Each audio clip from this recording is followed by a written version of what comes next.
Hello student, how are you? Hope all are well.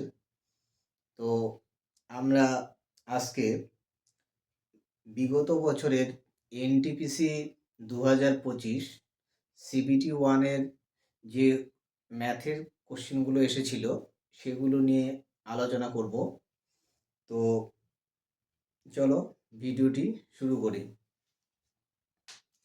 তো প্রথম question তো বলা আছে একটি বিছানার চিহ্নিত মূল্য 517 টাকা, যা ক্রয় মূল্যের চেয়ে 30% বেশি।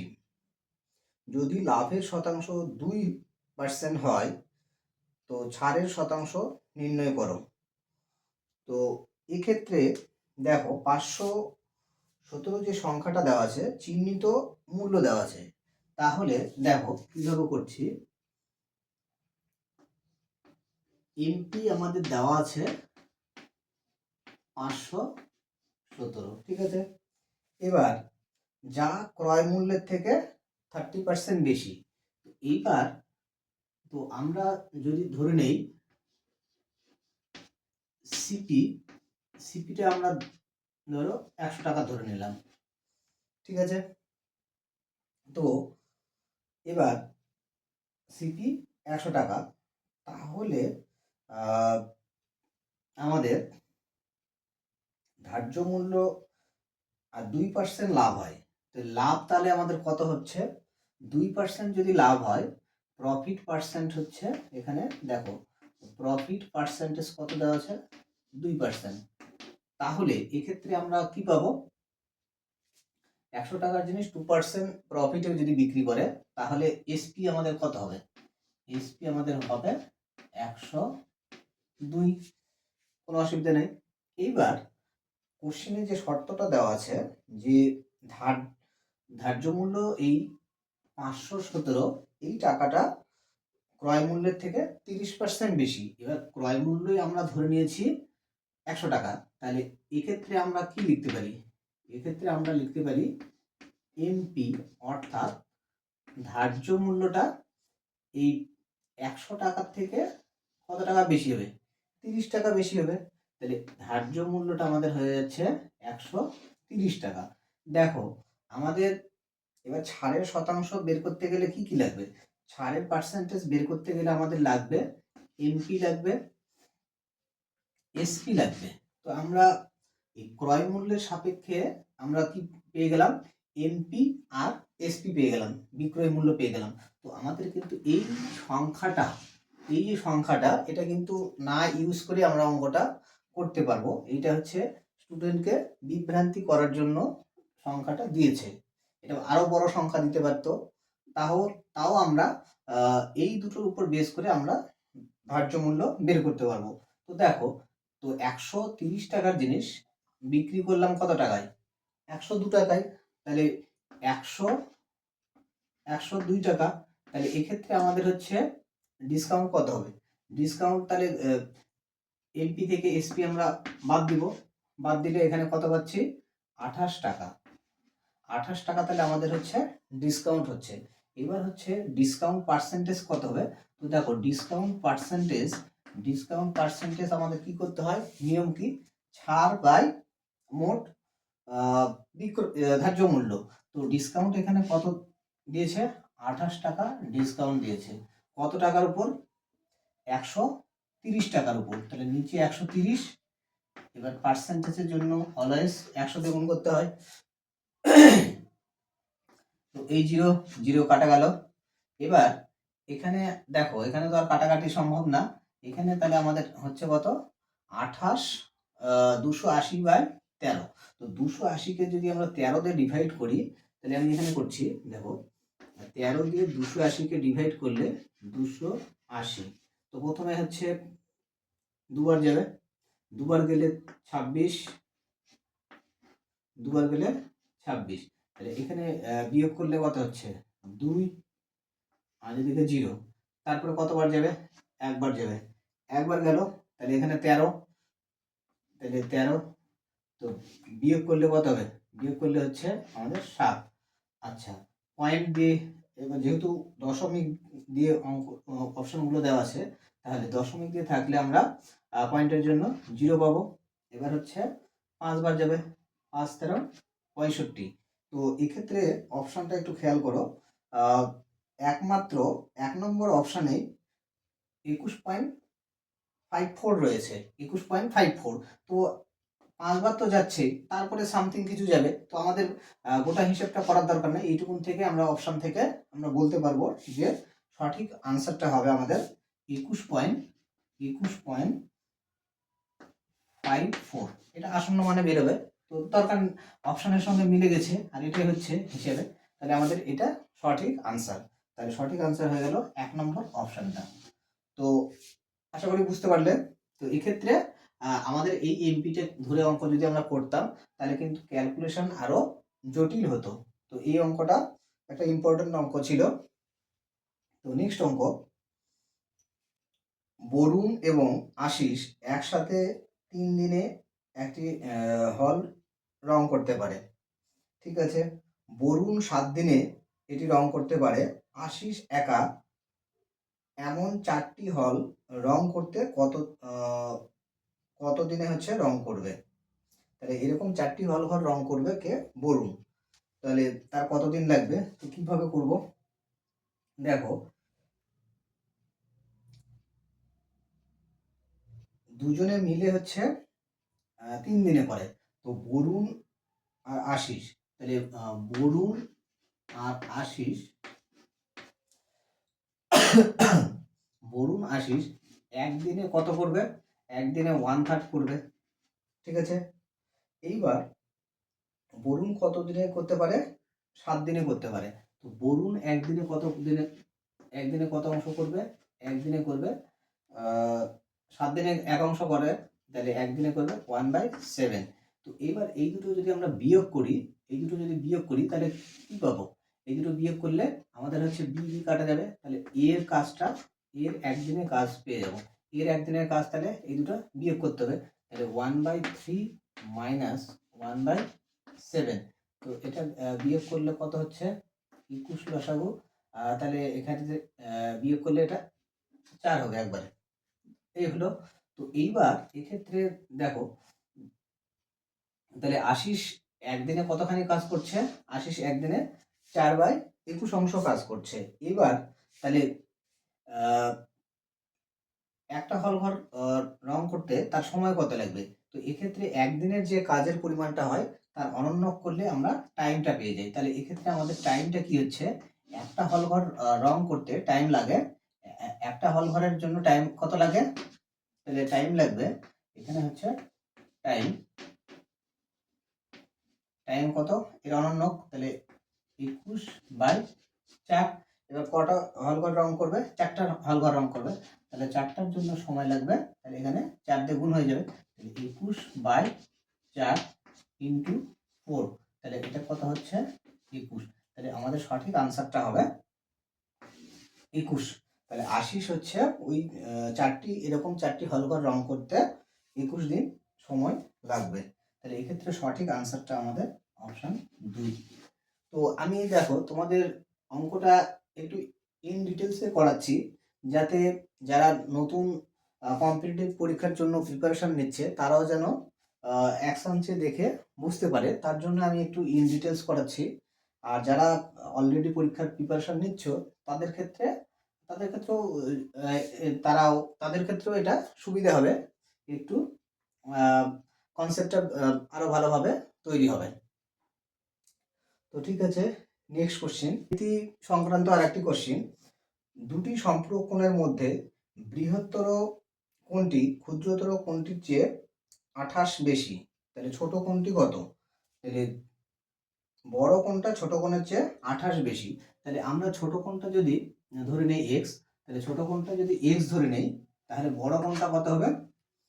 বৃহত্তর কোণটি ছোট কোণের চেয়ে 28 বেশি, তাহলে x প্লাস 28। এইবার সম্পূরক বলা আছে, তো সম্পূরক মানে আমরা কি জানি? দুটি কোণের যোগফল যদি 180 ডিগ্রি হয় তখন কোণ দুটিকে পরস্পরের সম্পূরক বলা হয়। আর পূরক বিষয়টা কি? পূরক হচ্ছে দুটি কোণের যোগফল যদি 90 ডিগ্রি হয় তখন কোণ দুটিকে পরস্পরের পুরো কোণ বলি। তো এক্ষেত্রে সম্পূরক বলা আছে, তাহলে আমাদের শর্ত অনুযায়ী কি হবে, এক্স প্লাস 28 ইকুয়াল টু হবে 180 ডিগ্রি। আচ্ছা, এটা ডিগ্রি হবে। তো এক্ষেত্রে আমাদের এক্স কত হবে, তো 2x, তাহলে একবারে এক্স লিখছি।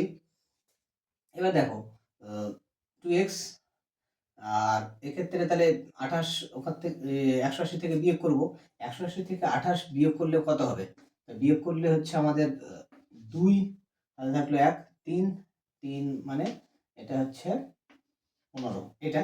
এবার 2x এখানে ছিল, তাহলে নিচে 2 চলে আসবে, তাহলে 2 দিয়ে এটা কাটলে কত হচ্ছে, 2 দিয়ে কাটলে এটা 7, আর হচ্ছে 6 2 12, তাহলে x এর মান কত হলো 76 ডিগ্রি। তাহলে এই ক্ষেত্রে আমাদের সঠিক আনসারটা হলো অপশন 4। তাহলে রাইট আনসার অপশন 4। তো এইটা আমাদের সঠিক আনসার। এটা শর্ট কোশ্চেন ছিল, খুবই সহজ। তো তোমাদের কাছে আমার একটি আন্তরিক অনুরোধ, তো ভিডিওটি দেখে তোমাদের যদি পরীক্ষার উপযোগী মনে হয় এবং ভালো লাগে, তাহলে আমার ভিডিওটিতে লাইক করবে, এবং যারা নতুন দেখছো তাদেরকে আমি রিকোয়েস্ট করব আমার চ্যানেলটি সাবস্ক্রাইব করবে।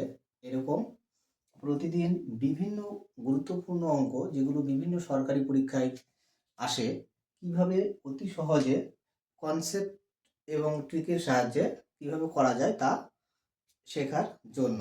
তো চলো পরের অঙ্কটা দেখে নিই। বলা আছে, যদি ঈশ্বর একটি নৌকায় স্রোতের প্রতিকূলে 42 ঘন্টায় 721 কিমি দূরত্ব অতিক্রম করে এবং স্রোতের অনুকূলে 15 ঘন্টায় সময় নেয়, মানে প্রতিকূলে 42 ঘন্টা সময় নেয় আর অনুকূলে হচ্ছে সেই দূরত্ব কভার করতে 15 ঘন্টা সময় নেয়, তাহলে স্রোতের গতিবেগ কত। তাহলে স্রোতের গতিবেগ এক্ষেত্রে বের করব। তাহলে আচ্ছা, অনুকূলে প্রতিকূলে তাহলে বেগ কত হবে। আচ্ছা, আমরা প্রতিকূলে বেগটাকে কি বলি, দেখো ইউ মাইনাস ভি। ইউ হচ্ছে নৌকার প্রকৃত বেগ, আর ভি হচ্ছে স্রোতের বেগ। তো এইটা হচ্ছে প্রতিকূলে বেগ। তাহলে প্রতিকূলে 42 ঘন্টায় কত যায়, 42 ঘন্টায় যায় হচ্ছে 721। তাহলে বেগ কি হয়, দূরত্ব বাই সময়। তাহলে দূরত্ব হচ্ছে 721, তাহলে 721 আর সময় হচ্ছে 42 ঘন্টা। এটা হলো। তো এটাকে আমরা কাটাকাটি করতে পারছি, দেখতে পাচ্ছি 7 দিয়ে কাটা যাবে, 7 দিয়ে কাটলে 6, 7 দিয়ে কাটলে এখানে হচ্ছে 1, আর হচ্ছে 0, এখানে হচ্ছে 3। এবার এটাকে আবার হচ্ছে আর কাটা যাচ্ছে না, আচ্ছা এটাই থাক। আর এক্ষেত্রে অনুকূলে বেগ কত বলা আছে, অনুকূলে বেগ অনুকূলে সেম দূরত্ব যায় 15 ঘন্টায়। তাহলে অনুকূলের বেগটাকে আমরা কি বলি, ইউ প্লাস ভি। তাহলে এক্ষেত্রে সেম দূরত্ব, তাহলে 721 যাবে 15 ঘন্টায়। তো এক্ষেত্রে দেখো এটাকে কাটাকাটি যাচ্ছে না, তো না গেলে আর কি করা যাবে, থাক ওইরকমই। তো এইবার হচ্ছে আমাদের বের করতে বলেছে স্রোতের বেগ কত। তাহলে স্রোতের বেগ পেতে গেলে আমাদের ভি বের করতে হবে। এখানে আমাদের টার্গেট হচ্ছে ভি কত এটা বের করতে হবে। তো ভি পেতে গেলে আমাদের কি করতে হবে, দেখো এই যে দুটো ইকুয়েশন, এই দুটো ইকুয়েশনকে আমরা যদি বিয়োগ করে দেই, তাহলে বিয়োগ করলে কি হবে, এটা মাইনাস হবে, এটা মাইনাস হবে, এটাও মাইনাস হবে। তাহলে আচ্ছা, বিয়োগটা আমরা দেখো মাইনাস করলে, আচ্ছা করে দিই, মাইনাসই করছি। তাহলে মাইনাস করলে কি হবে, এইটা এটা ক্যান্সেল হয়ে যাবে। এটা তোমাদের কত হবে, এটা মাইনাস হচ্ছে 2v হচ্ছে, আর এটা হচ্ছে 103/6 মাইনাস হচ্ছে 721 বাই হচ্ছে 15। তো এই ক্ষেত্রে আমাদের কি করতে হবে, এই ক্ষেত্রে এটা একটু লেন্দি হবে। তো এক্ষেত্রে লসাগু নিলে কত হবে, লসাগু নিলে হচ্ছে 30 হচ্ছে লসাগু। তো 30, তাহলে এটা হচ্ছে 6 দিয়ে ভাগ করলে 5, 5 দিয়ে গুণ করলে 515, তাহলে 515 মাইনাস এটা হচ্ছে ভাগ করলে 2, 2 দিয়ে এটাকে গুণ করলে 1442, তাহলে এটা হচ্ছে 1442। ঠিক আছে। তো এবার দেখো তাহলে আমাদের দাঁড়ালো কত, দাঁড়ালো -2v ইকুয়াল টু, এটা বিয়োগ করতে হবে, বিয়োগ করলে এখানে নিচে থাকলো 30, তো বিয়োগ করলে হচ্ছে 1442 থেকে 515 বিয়োগ করতে হবে, বিয়োগ করলে নেগেটিভ আসবে, তো এই দুটো নেগেটিভ ক্যান্সেল হয়ে যাবে, তাহলে বিয়োগ করছি 5, তাহলে এটা 7, হাতে থাকলো 1, তাহলে থাকলো 1, 2, 2, তাহলে এটা হচ্ছে 2, আর হচ্ছে 5, 9, 5, 14, 9, এইটা, তাহলে এবার মাইনাস মাইনাস ক্যান্সেল হয়ে যাবে, তাহলে এবার হচ্ছে এখান থেকে ভি কত হবে, ভি ইকুয়াল টু হচ্ছে আমাদের ভি ইকুয়াল টু 2 নিচে চলে আসবে, তাহলে এটা কত হয়ে যাবে, আর এটা হচ্ছে দেখো এই সংখ্যাটা কাটাকাটি আমাদের যাচ্ছে, এটা কাটাকাটি করে নিই, এটা কাটাকাটি করলে আমাদের হচ্ছে কত হচ্ছে, কাটাকাটি করলে 3 দিয়ে কাটছি, 3 দিয়ে কাটলে 10, আর এটা 3 দিয়ে কাটলে 3 দিয়ে কাটলে 3, আর 3 দিয়ে কাটলে হচ্ছে 0, 9, এটা হলো। এবার হচ্ছে এখানে তাহলে 309 বাই হচ্ছে, দেখো এই 10টা নিচে চলে আসলে 2টা নিচে চলে আসবে, তাহলে এটা কত হবে, 20 হবে, তাহলে 2 ইন্টু আমি 10 করলাম, তো এবার হচ্ছে এটাকে যদি 2 দিয়ে ভাগ করি, তাহলে 309কে 2 দিয়ে ভাগ করলে 150, 54, 154.5, তো এবার হচ্ছে 154.2 দিয়ে যদি এটাকে ভাগ করি 154.5 হচ্ছে, এবার আবার নিচে 10 রয়েছে, তাহলে দশমিকটা আমাদের এখানে হবে, দশমিকটা এখানে হবে, তাহলে সঠিক উত্তর আমাদের হচ্ছে কিন্তু 15.45, তাহলে এক্ষেত্রে আমাদের সঠিক আনসারটা হবে অপশান 1 নম্বর অপশনটা হচ্ছে আমাদের সঠিক আনসার, তাহলে 1 নম্বর অপশনটা সঠিক আনসার। তাহলে স্রোতের বেগ কত, স্রোতের বেগ 15.45 কিমি পার আওয়ার, ঠিক আছে, তো এটা ক্যালকুলেটিভ একটু ছিল, তো সব অঙ্ক তো সমান না, কোনোটা একটু ক্যালকুলেটিভ থাকে, তো দেখো নেক্সট অঙ্ক, 30 জন শিক্ষার্থীর একটি শ্রেণীর একটি পরীক্ষায় অংশ নিয়েছিল, তো 12 জন শিক্ষার্থীর গড় স্কোর 60 এবং বাকিদের গড় স্কোর 62, তাহলে শ্রেণীর গড় কত, তো এক্ষেত্রে মোট স্টুডেন্ট অ্যাভারেজের একটা অঙ্ক, তো মোট স্টুডেন্ট 30 জন, তাহলে 12 জনের স্কোর কত, 12 জনের স্কোর গড় স্কোর হচ্ছে 60 আর বাকিদের স্কোর 62, তাহলে শ্রেণীর গড় স্কোর কত, তো গড় আমরা কি জানি, গড় আমরা কি জানি, গড় ইকুয়াল টু হচ্ছে সাম বাই যতজন শিক্ষার্থী রয়েছে সেটাতে ভাগ, তাহলে 30 জন শিক্ষার্থী রয়েছে 30 দিয়ে ভাগ হবে, তো এবার হচ্ছে উপরে সাম নিতে লাগবে মানে যোগফল, তো নাম্বারের যোগফল কত, তাহলে এই ক্ষেত্রে দেখো 12 জন যে শিক্ষার্থী রয়েছে তাদের আবার গড় স্কোর কত, গড় স্কোর হচ্ছে 60, তাহলে 12 জনের গড় স্কোর যদি 60 হয়, তাহলে 12 জনের মোট নাম্বার কত হবে, তাহলে 12 ইন্টু এদের যে গড় সেটা যোগ হবে,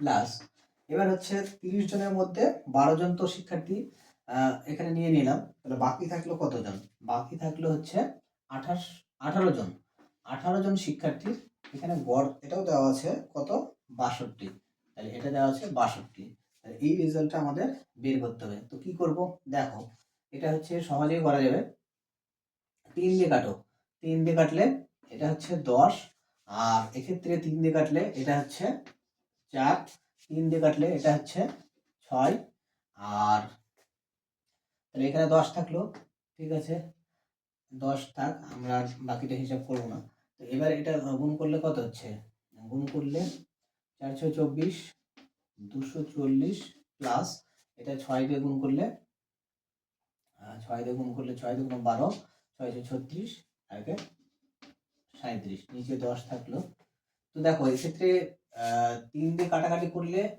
উপরের দুটো সেটকেই কাটতে হবে, তো এটা হলো, এবার এটা যোগ করলে কত হচ্ছে, যোগ করলে 2, 7, 4, 11, হাতে 1, 4, 4, 2, 6, এবার 10 দিয়ে ভাগ ছিল, তাহলে দশমিকটা এখানে বসবে, তাহলে উত্তর আমাদের কত হবে 61.2, 61.2, তো এক্ষেত্রে আমাদের সঠিক আনসারটা হচ্ছে অপশন নাম্বার 4, তাহলে রাইট আনসার অপশন 4। এটা 2x square plus kx plus 8 equal to 0 এবং 3x square plus 4x plus 12 equal to 0 এই দ্বিঘাত সমীকরণ দুটির উভয় বীজ সাধারণ হয়, তো কে এর মান কত হবে? তো এটা কিভাবে করব? তো এটা একটা ইম্পর্টেন্ট কোশ্চেন। তো দ্বিঘাত সমীকরণ সংক্রান্ত, তো সমীকরণ দুটো আমি আগে লিখে নিচ্ছি। তাহলে 2x square plus kx plus 8 equal to 0। আরেকটা সমীকরণ কি আছে? আরেকটা সমীকরণ রয়েছে 3x square plus 4x plus 12 equal to 0। দুটো সমীকরণের বীজ সাধারণ বীজ। তাহলে দুটো সমীকরণের বীজ যদি আমরা ধরে নেই আলফা বিটা, তাহলে কি হবে? যে বীজের যে রিলেশন কোএফিসিয়েন্টের সঙ্গে সেই রেজাল্টটা অ্যাপ্লাই করব। তো এক্ষেত্রে আমাদের দেখো কে এর ভ্যালু বের করতে হবে। আমরা যদি এই সমীকরণ থেকে আলফা প্লাস বিটা বের করি, এই সমীকরণের রেসপেক্টে আলফা প্লাস বিটা কত হবে? দেখো অঙ্কটা আমি ডিটেলস বলছি, কোনটাকে কি বলা হয়। দেখো এক্ষেত্রে এক্স স্কোয়ারের সহগ এটাকে এ বলা হয়, তো এক্স এর সহগ এটাকে হচ্ছে বি বলা হয়, আর বাকি হচ্ছে ধ্রুবক পদটাকে সি বলা হয়। ঠিক আছে? তো এক্ষেত্রে তাহলে alpha plus beta equal to কত হয়? মাইনাস বি বাই এ, এটা রিলেশন হয়। ঠিক আছে? তো এই ক্ষেত্রে তাহলে এক্ষেত্রে কত হচ্ছে? এক্ষেত্রে আমাদের হচ্ছে বি কত? কে। তাহলে মাইনাস কে হচ্ছে এখানে, আর এ এখানে কত? এ এখানে 2।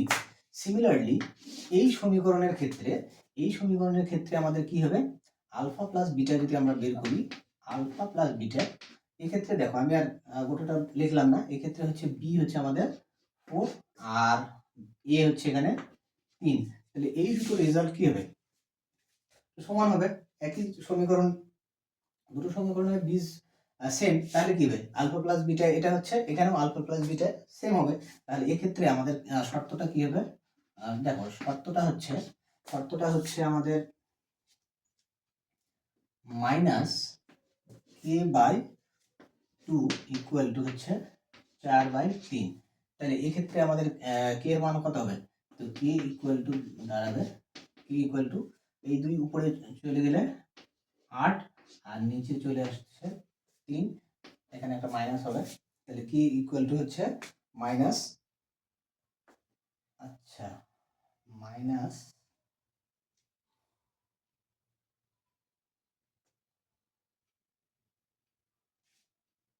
আচ্ছা এখানে একটা মাইনাস হবে, তো তার জন্য গন্ডগোল হয়ে গেছে। তো মাইনাস মাইনাস ক্যান্সেল হয়ে যাচ্ছে। তাহলে এখানে আমাদের কি ইকুয়াল টু 8/3। তাহলে এইটা হচ্ছে আমাদের সঠিক আনসার। তো সঠিক আনসারটা আমাদের অপশন নাম্বার 4। তো অপশন নাম্বার 4। তো আশা করি অঙ্কটা তোমাদের আমি বোঝাতে পারলাম, ইন ডিটেলস আমি করলাম। তো ভিডিওটি যদি তোমাদের ভালো লাগে, পরীক্ষার উপযোগী মনে হয়, তাহলে একটি লাইক করবে এবং বন্ধুদের মাঝে ভিডিওটি শেয়ার করবে এবং আমার চ্যানেলটি সাবস্ক্রাইব করবে। এরকম প্রতিদিন বিভিন্ন গুরুত্বপূর্ণ অঙ্ক যেগুলো সরকারি পরীক্ষায় আসে, শর্টকাট পদ্ধতিতে বেসিক থেকে কনসেপ্টের মাধ্যমে কিভাবে সহজে করা যায় তা শেখার জন্য, যদিও আমার পরিকাঠামোগত একটু উইকনেস রয়েছে, আমি ইমপ্রুভ করব ধীরে ধীরে। তো চলো।